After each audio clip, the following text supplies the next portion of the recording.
adalah surau Syekh Baghdad yang berada di Lurah Tompe, Salim Pariak, di lereng kaki Gunung Singgalang. Ini adalah bangunan tempat keberadaan makam daripada Nyak Syekh Baghdad bersama adik beliau.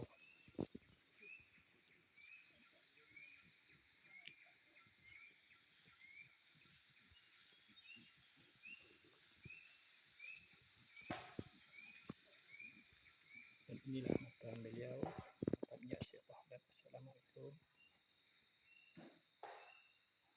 Itu dalam makam adik beliau. Nyak Syekh Baghdad ini menurut cerita warga sekitar berasal dari Sungai Tanang. Dari Sungai Tanang, Kabupaten Agam. Ini adalah surau peninggalan beliau. Surau ini menurut warga didirikan sejak tahun 1800-an.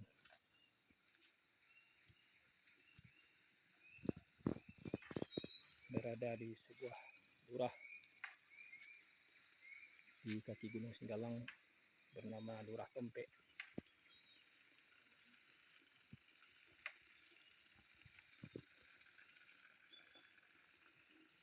Surau ini sering dikunjungi oleh para peziarah yang beriktikaf atau khalwat.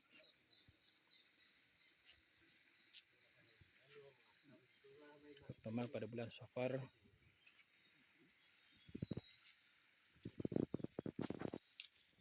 Darah lesung batu.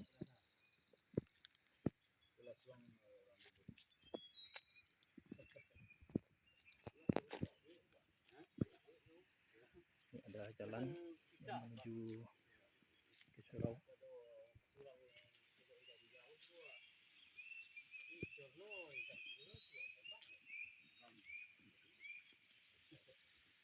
Nyak Syekh Baghdad ini menurut cerita beliau pernah belajar di Baghdad atau Irak, negeri 1001 malam.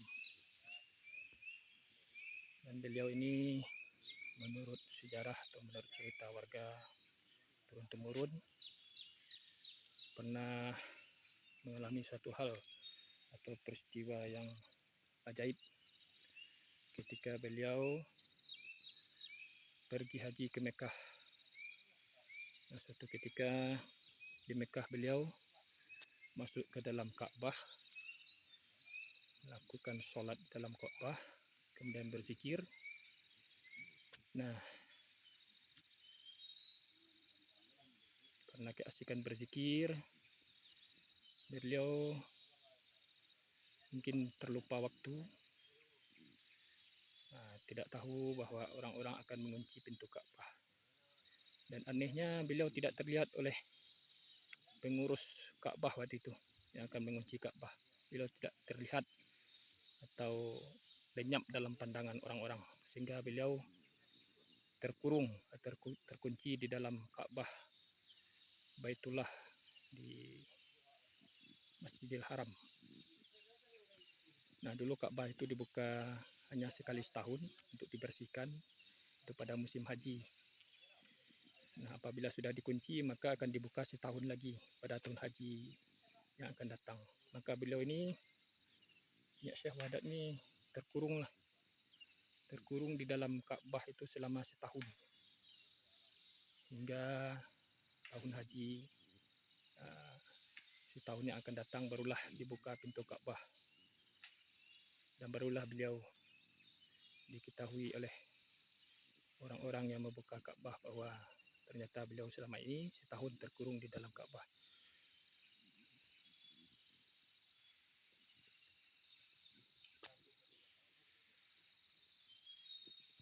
Inilah surau tua peninggalan beliau yang didirikan sejak tahun 1800-an.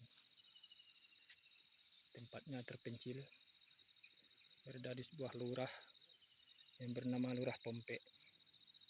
Ini bisa kita lihat, ini adalah lurah ditumbuhi oleh pohon bambu pitung.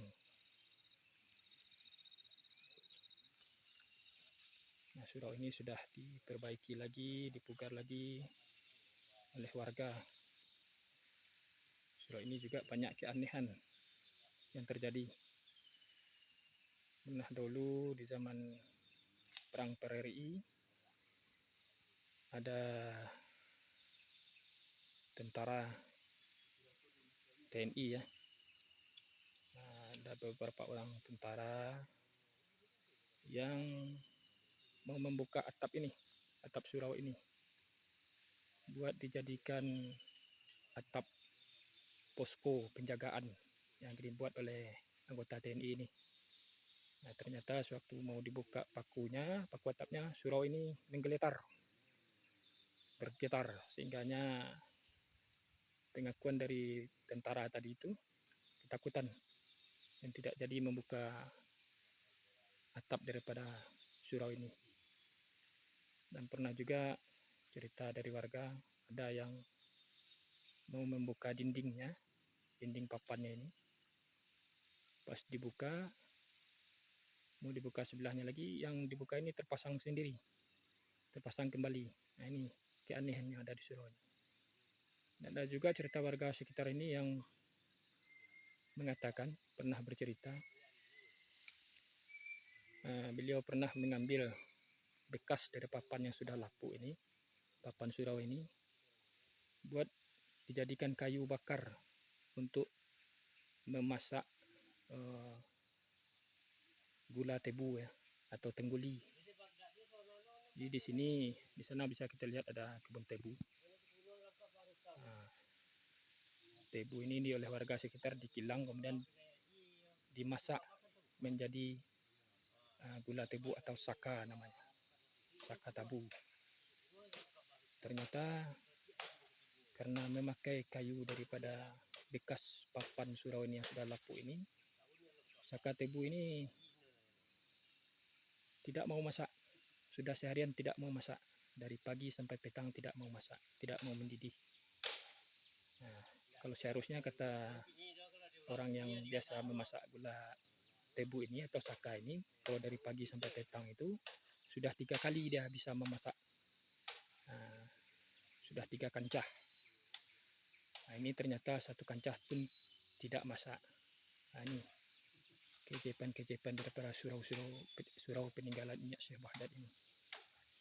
Terletak di Salim Pariak, Nagari Salim Pariak.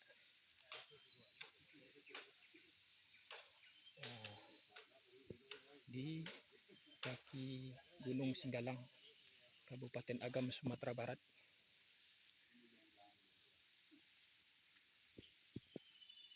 Kita coba masuk ke surau.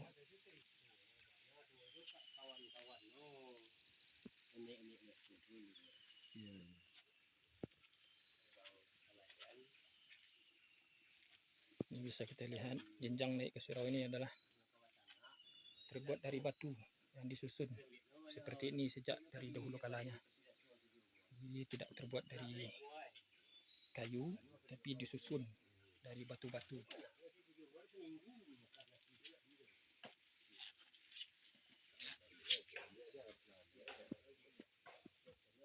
Assalamualaikum. Inilah bentuk daripada di dalam surau ini. Tiang-tiangnya masih tiang asli, tonggaknya ini. Cuman yang ditukar adalah dinding. Dinding papan ini sudah diganti. Dan loteng ini juga baru dibikin oleh warga. Kalau dulunya ini tempatnya ini tembus ke atas, di bertingkat dulunya ini. Bertingkat, ada jenjang naik ke atas. Dan mihrab ini juga baru ini. Kalau dulu aslinya tidak ada mihrab. Inilah situasi atau bentuk daripada di dalam surau Nyak Syekh Wahdat ini.